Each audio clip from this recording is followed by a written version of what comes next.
Thanksgiving Day guys. Ito po ang ating lulutuin ngayon. Magluluto po tayo ng isang malaking turkey. Ayan. So lalagay natin sa i-preheat muna natin siya ng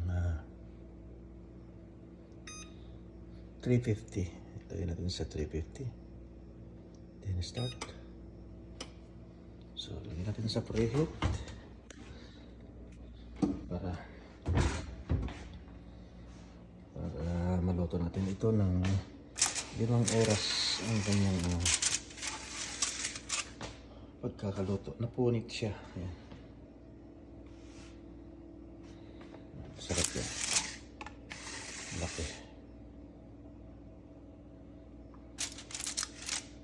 So pag tumunog na yung kanyang preheat, lalagyan na natin dito sa loob.